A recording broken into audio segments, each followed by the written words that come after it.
Today we are talking about the crankshaft, pistons and connecting rods.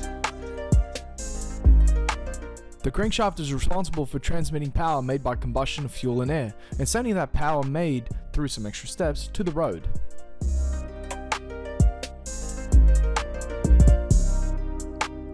The crankshaft is absolutely amazing. Now this thing can spin anywhere between 13 to 120 revolutions per second.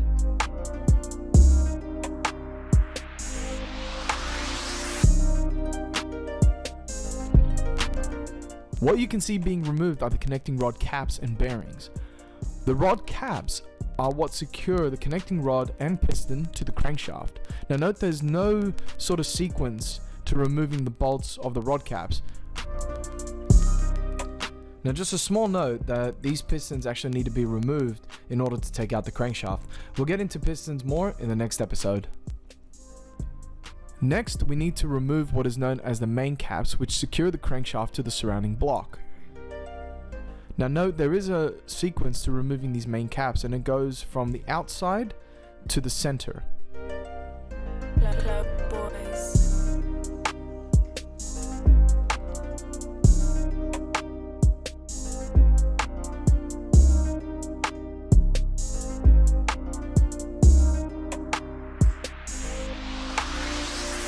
Now you'll notice the shiny silver parts of the crankshaft. Now those are known as the journals. Now the journals that are offset to the center line of the crank are for the connecting rods, and the journals that are on the center line are for the main caps.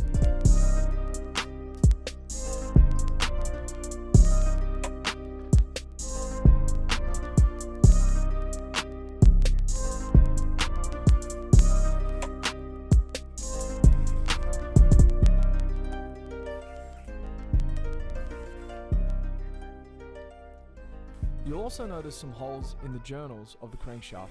Now those are little ports where oil is routed under pressure to lubricate the connecting rods. Now there are more holes in the crankshaft to supply oils to the main caps. Keeping everything lubricated and at operating temperature is a top priority here.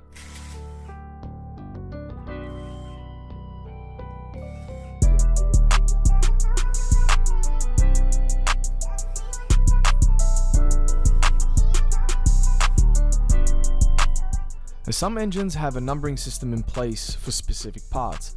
This is because there are some parts that need to go back in the exact same spot they came out of. Now in this case, the main caps are numbered from 1 through to 7. Number 1 being the part that's closest to the nose of the car, or away from the gearbox. I've removed all of the main caps except for the third one. Now the third main cap on this engine is a little bit different because it contains something known as a thrust washer. Now the thrust washer prevents forwards and backwards movement of the crank. Now that forwards and backwards movement could happen because you're pressing the clutch in to change gears, or it could be, literal G-forces on acceleration, or when you hit the brakes, deceleration, stuff like that. And it also looks like I forgot to take the last main cap out. Whoops. Anyway, thank you all for watching, and remember, knowledge is horsepower.